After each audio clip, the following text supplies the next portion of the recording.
¿Para qué escribimos? ¿Para qué leemos? ¿Cuál es la función de la literatura? ¿Es apenas un entretenimiento? ¿Tiene fines estéticos? ¿Tiene fines políticos? ¿Tiene fines terapéuticos? Tanto la escritura, la lectura o la literatura. A mí me gusta pensar que muchas veces la escritura, la lectura y la literatura viene a ser una búsqueda incesante y una lucha contra el silencio. Una lucha, en este caso, contra un silencio civil, un silencio militar, un silencio político, un silencio familiar, pero también una deuda completamente personal. Una deuda quizás de un narrador para con su propio pasado. Y cuando uno escribe lo que recuerda, ya obviamente lo está modificando. Pero ¿qué nos pasa a los lectores cuando como testigos asistimos a un estadio semejante, a un viaje semejante, acompañado con la belleza y la estética artística que tiene la literatura, que todo lo embellece? Por supuesto, en un primer orden de cosas, ejercitamos nuestra empatía. Segundo, podemos comprender en este caso en particular ciertas cuestiones sociohistóricas, políticas, sociales, desde otra mirada, porque en este caso existen muchos libros sobre el tema, pero pocos sobre esta mirada. Pero existe también otra posibilidad, y que creo que pocas ramas del arte lo pueden hacer de una manera tan hermosa como lo hace la literatura, que tiene que ver un poco con la empatía, que es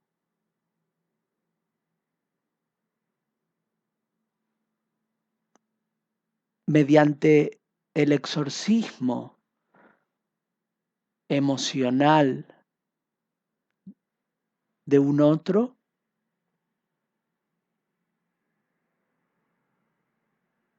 encuentro mi propio consuelo en la búsqueda incesante de la verdad, de la comprensión de todo interrogante, de los narradores,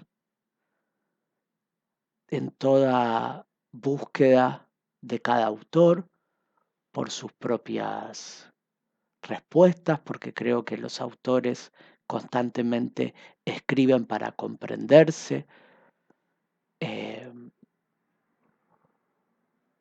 Uno, a través de sus propuestas, también se comprende a sí mismo en maneras que pocas veces uno puede hacerlo con otras ramas de la literatura, del arte, ¿no? Que como lo hace con la literatura. Pero no con todos los libros nos suceden. Esto tiene que pasar con algunas pequeñas obras, pequeñas grandes obras, y tiene que tener determinados elementos que no todas las obras tienen. Y una de las cuestiones que me parece primordial es que en cuya esencia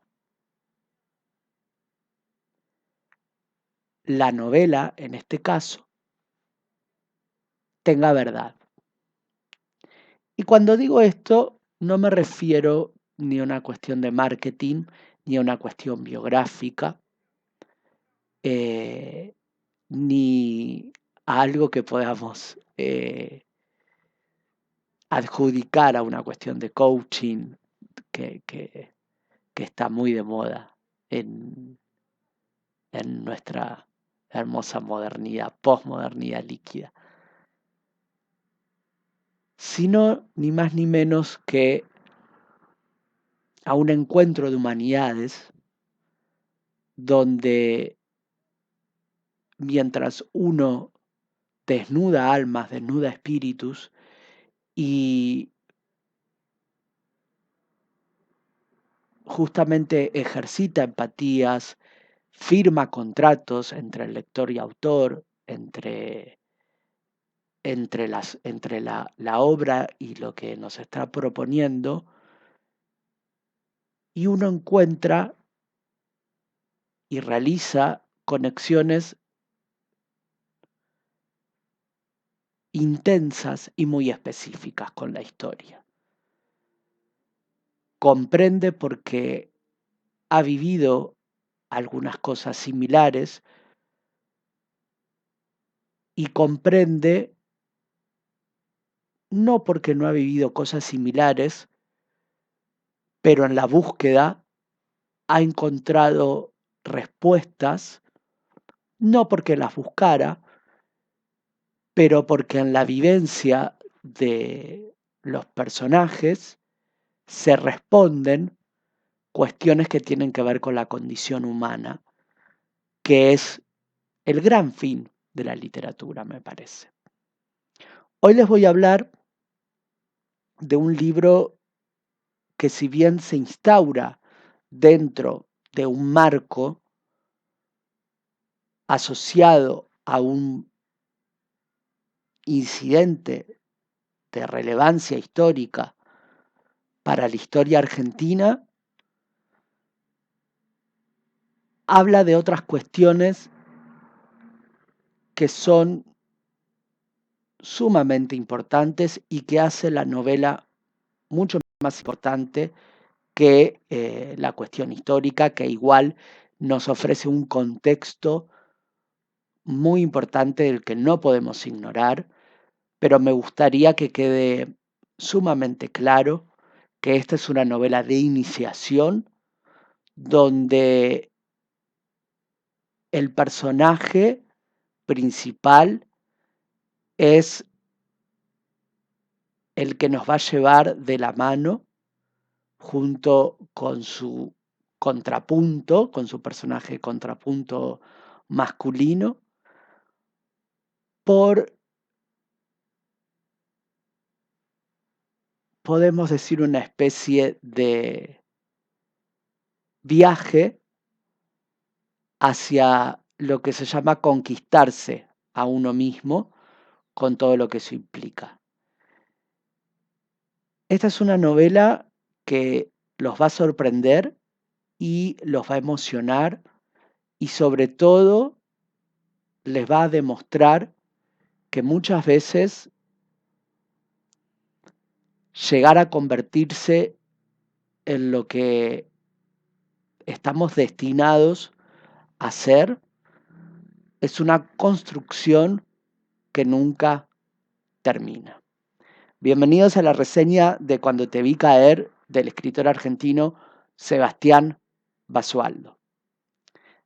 Este libro está editado por Hojas del Sur en la colección Bujadé, a cargo también del escritor argentino Debret Viana.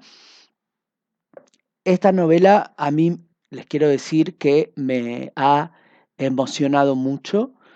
Es una novela que, como les decía, se puede instaurar dentro de lo que es la ficción eh, dedicada a Malvinas. De hecho, déjenme decirles que fue declarada de interés cultural por la Comisión de Cultura de la Nación Argentina debido al tratamiento que plantea sobre los excombatientes de la Guerra de Malvinas.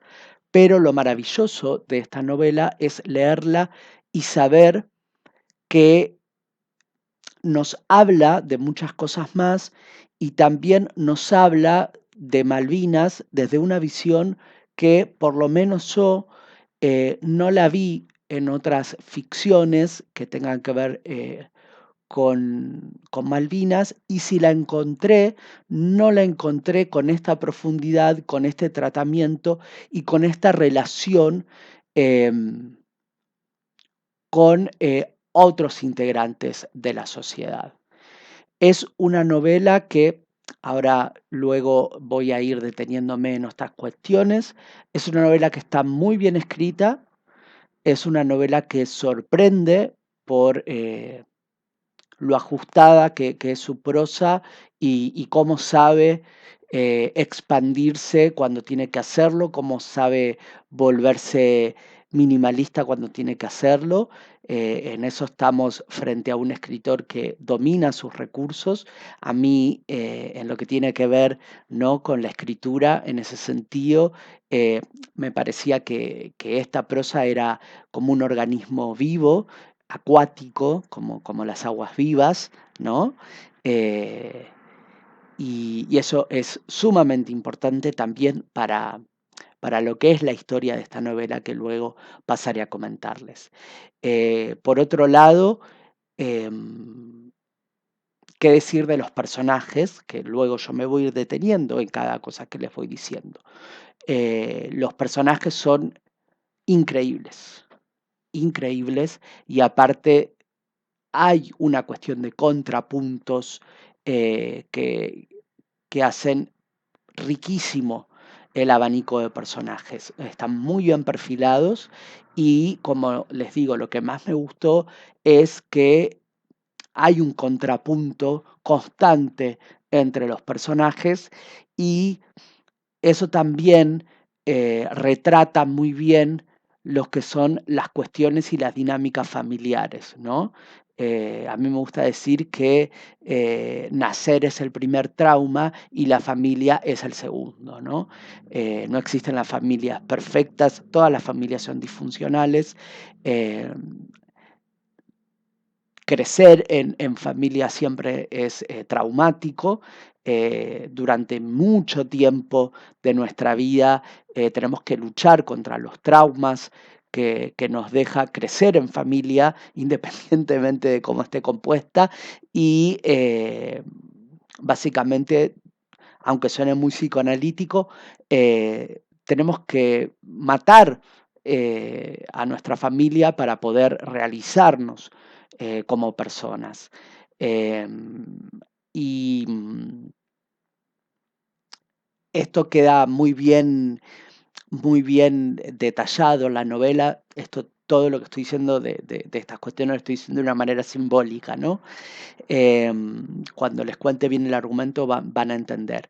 Luego también lo que me gustó es que la cuestión del el Bildungsroman, la cuestión de la novela de iniciación, está también perfectamente hecha.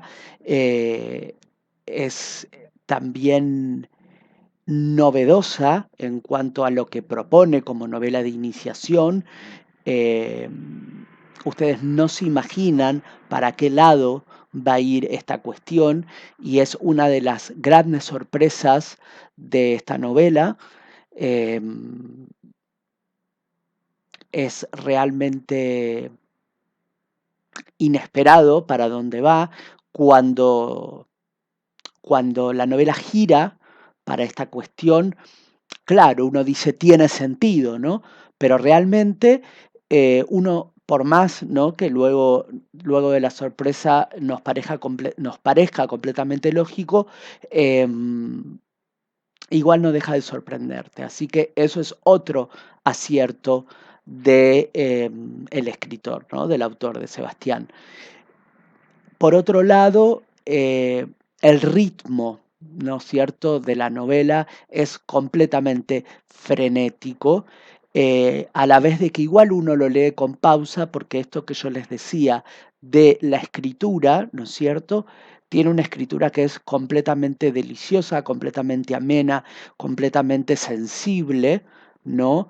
Que eso también quiero destacar. Estamos hablando de un Bildungsroman, de una novela de iniciación en los 90 con la cuestión de Malvinas. Es una novela que, si bien tiene una presencia femenina, es un universo completamente masculino, donde también se pone, ¿no?, desde una mirada actual, se pone también en cuestión qué es lo que nos hace hombres, qué es lo que nos hace masculinos, dónde está la masculinidad, qué, o sea, cómo se trafica el afecto entre hombres, ¿no?, entre padres e hijos, entre figuras paternas, referentes paternos e hijos. em, ¿Qué cuestión hay entre la crianza, ¿no?, de los hijos, entre personas que no son padres y tienen que ejercer como, cómo circula ese cariño, cómo circula el cariño entre personas que no son padres, forman parte de una familia y tienen que actuar como si fueran padres, cómo se constituyen estas figuras paternas cuando no son el progenitor. Y es también muy interesante, ¿no?, cómo analiza el narrador y el autor la construcción del universo masculino, donde en el centro obviamente está el adolescente hombre, y cómo circula, ¿no?, y cómo se trafica no solamente el afecto entre hombres, sino el ideario masculino de toda esa época, con una mirada de esa época y con una mirada revisionista, eh, dentro de lo que se puede, sin infectar de buena manera, ¿no? Lo digo, no porque esté en contra del revisionismo, infectar el relato de actualidad, ¿no? Porque hay que tener en cuenta que se puede hacer revisionismo desde lo que el autor quiere proponer desde su mirada actual, pero obviamente también hay que mantener el relato desde el momento donde se narra en el presente, ¿no? Se puede mantener las dos líneas de visión y se puede hacer incluso algo equilibrado para que quede algo sumamente importante, ¿no? Y equilibrado también a los fines estéticos y narrativos de la novela. Esas cosas me parecieron maravillosas. Quiero ver si me estoy olvidando de algo porque no tengo nada anotado. Bueno, no, creo que dije todo lo que tenía para decir. Hablé de la última parte, ¿no?, de el giro que da la novela. Bueno, ahora quiero como entrar, ¿no?, paso a paso en cada cosa. Espero no olvidarme de nada. Creo que lo primero que había dicho era la cuestión de la escritura. Em, que yo les decía que Sebastián tiene un gran dominio de la prosa, ¿no?, y de los recursos narrativos, que a mí me hacía acordar como a la cuestión ¿no?, como si fuera un organismo acuático, ¿no?, como el agua viva. Y fue una de las cosas que más me sorprendió desde el inicio de la novela. Tiene un inicio muy importante a niveles argumentales, por supuesto, ¿no? Porque ya hay como una toma de postura del narrador y una gran impronta, ¿no?, del personaje. Pero más allá de eso, eh, es una declaración de intenciones estéticas que ya te da la pauta de cómo escribe el autor y, y de cómo será la voz de este personaje. Y luego lo vas, ¿no?, confirmando con el correr de la novela. Eh, y esta voz, esta escritura, eh, entre cotidiana, profunda, melancólica, eh, donde hay lugar para el humor,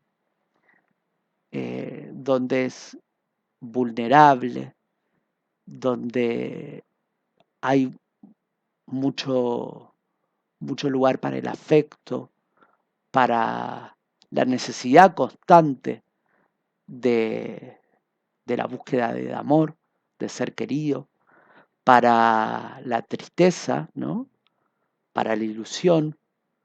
Eh, a mí me sorprendió muchísimo porque en un universo completamente masculino, donde la historia propia eh, obliga, ¿no?, un poco a la novela a vivir momentos de extremos, tropos de supremacía masculina. Este narrador se da el lugar para demostrar que la sensibilidad tan asociada a lo femenino también es masculina. Y este narrador, comandado por un escritor absolutamente sensible, nos demuestra que la miel sincera y empalagosa en una prosa puede ser absolutamente masculina. Yo me he conmovido con varios pasajes. eh, Me he conmovido con... A mí me conmueve mucho cuando un escritor es esteta, realmente, ¿no? Y hay muchas maneras de serlo. No se necesita la gran floritura, ¿no?, Eh, para hacerlo. A mí me gusta cuando la gente tiene control de su instrumento. Y aquí sucede. Eh, y cómo, ¿no?, toda la prosa se va acomodando a lo que la trama que el autor va planeando necesita, ¿no? Eh, y además, esta es una novela que está profundamente arraigada en lo cotidiano, que hay mucho para sacar en lo cotidiano, y que el autor siga sacando grandeza poética, muchas veces, intimistas, reflexivas, de lo cotidiano, y que lo haga con una prosa intimista y maravillosa. Eso no lo puede hacer cualquiera. Así que la parte eh, de la prosa es maravillosa. Voy a hablar del argumento un poco más en profundidad para después detenerme en los personajes. Este argumento es muy, muy importante. Estamos hablando de una familia conformada por nuestro protagonista, que es un adolescente de, calculémosle, sí, 14, 15 años, 16, 17. No les quiero decir más o menos la edad para que eh, lo vean bien en la novela, porque tiene que ver con cosas que luego suceden. que tiene una madre cuya pareja, ella forma una pareja, obviamente no con el padre del chico, y esta pareja con la que forma una relación su madre es un excombatiente de Malvinas, que le lleva nada de años a este hijo que se llama Lautaro. Este excombatiente de Malvinas tiene un poco más de 18 años. En esa casa, como les digo, también va a haber otras figuras. Y aquí tenemos, además de la novela de iniciación, donde veremos cómo Lautaro desarrolla su vida en el colegio, con su grupo de amigos. Lo que más llama la atención y lo que a mí más me llamó la atención de la novela en esta parte, porque luego la novela como consecuencia gira a otra cuestión, lo que más llama la atención de esta novela es, primero, la necesidad absoluta del joven por ser querido por esta nueva figura paternal que representa la nueva pareja de su madre, que es este combatiente, excombatiente de Malvinas, que lleva en sí mismo todos los traumas de la guerra. Todos los traumas de la guerra. Lleva en sí mismo todas las consecuencias civiles, militares, políticas que ocurrieron después de las guerras de Malvinas. Que para quienes estén fuera de Argentina y no conozcan lo que fue este conflicto, pueden estudiarlo un poco más, pero les resumo en que nosotros vivimos esta guerra en dictadura militar. Cuando la guerra estaba sucediendo, nuestros jóvenes, porque la mayoría eran jóvenes, de 18 años, eran unos héroes, y luego cuando la guerra terminó y nosotros perdimos esa guerra, prácticamente estas personas eran unos perdedores, ¿no? Hay una cuestión, independientemente de los actos que se hacen anualmente, ¿no? en el mes de abril, hay una cuestión, ¿no? de derrota y hay una cuestión de tratamiento con los excombatientes que es bastante compleja en nuestra sociedad. Y fue bastante compleja cuando recién volvieron de las islas. Y los años venideros, en los 90, con ellos. Y esta novela lo trata de una manera increíble, casi en primera persona. Es un gran registro y además existen pocos documentos que hablen de la salud mental de los excombatientes, que hablen de los traumas de la guerra, que hablen de las consecuencias mentales de este conflicto bélico y de todos los conflictos bélicos que existen en la historia de la humanidad. Pocas obras literarias o en el cine es poco lo que se habla de la salud mental, y cuando se habla de una manera no muy indulgente. Y es algo que existe. Y eso también es algo que a mí me gustó muchísimo de la novela, porque obviamente el personaje de Lautaro tiene una mirada temerosa un poco hacia hacia esta figura paterna, pero llena de amor, porque lo que él quiere es que esta nueva figura paterna al fin y al cabo lo quiera, y trata por todos los medios de que este nuevo padre lo quiera.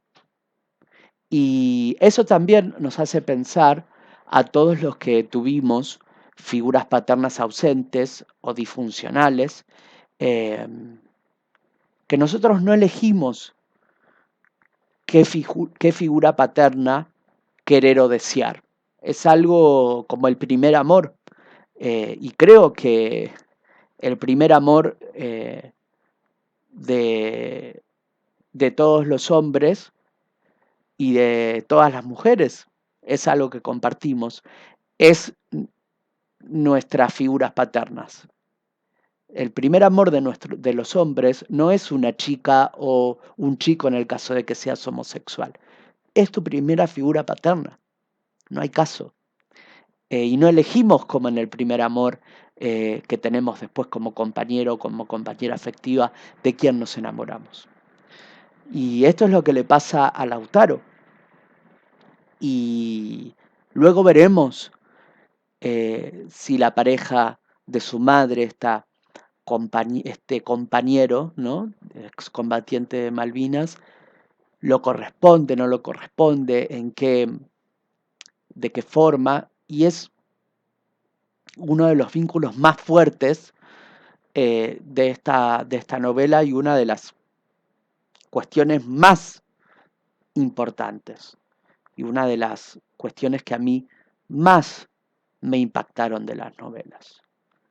Y de esta cuestión impactante es donde se produce uno de los giros más sorprendentes y sorpresivos de la novela. Porque claro, el personaje de Lautaro se da cuenta que existe una gran distancia entre él y la pareja de su madre, de su padrastro, que nunca van a poder superar. Y que hay una especie de idioma y de territorio y de justamente de código que no comparten. Y como su único deseo es igualarse en algún sentido, porque él cree que esa igualdad, ese código compartido, es lo único que necesita para estar un poco más cerca o ser querido, va a ser lo que él cree que lo va a acercar y va a tomar la decisión que lo va a acercar a él definitivamente. Y ahí es donde la novela produce un giro increíble que sorprende al lector de una manera impresionante y le da, yo creo, una vuelta al Bildungsroman, por lo menos en Argentina, de una manera muy interesante.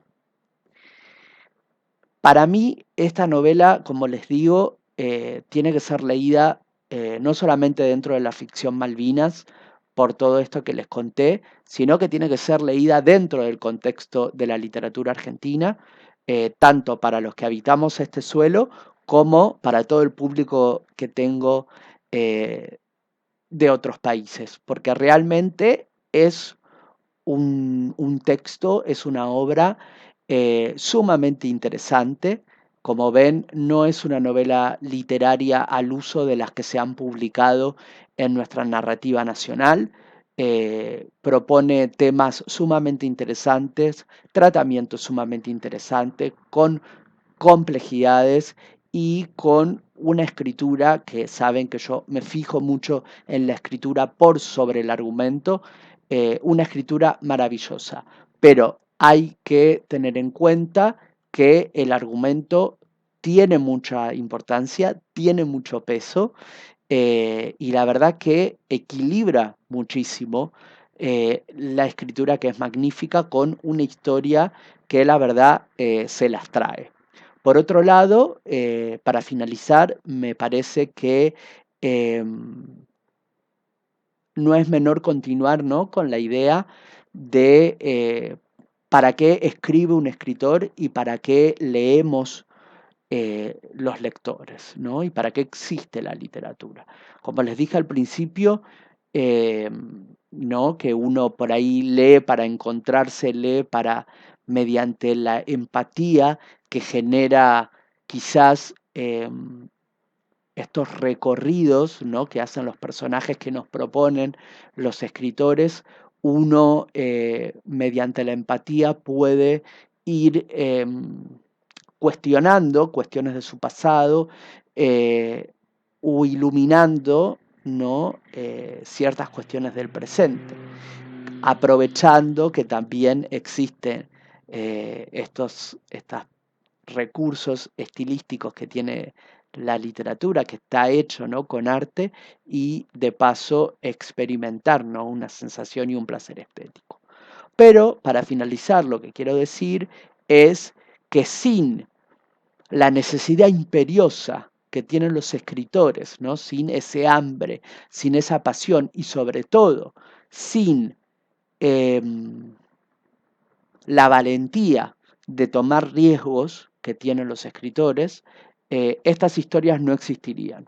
Entonces, lo que hay que hacer en un primer orden de cosas es agradecer que en este caso escritores como Sebastián Basualdo tengan la valentía, ¿no?, y la necesidad salvaje e imperiosa de extirpar estas cuestiones. Segundo, que tengan la capacidad de ejecución para hacerlo de esta forma, la generosidad, ¿no?, de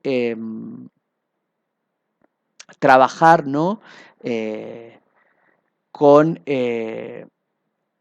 un producto, con una búsqueda y, y hacerlo sin concesiones, eh, sin, con una búsqueda salvaje, ¿no es cierto?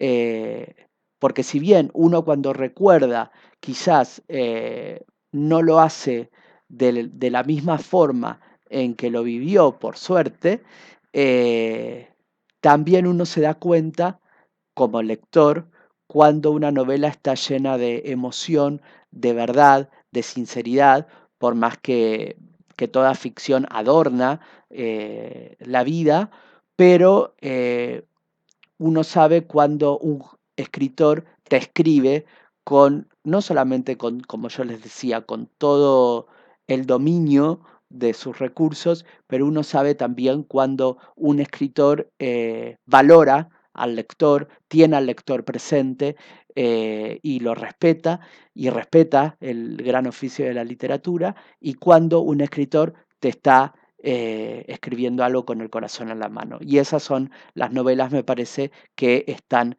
destinadas a perdurar. Así que esa ha sido mi recomendación en el día de hoy.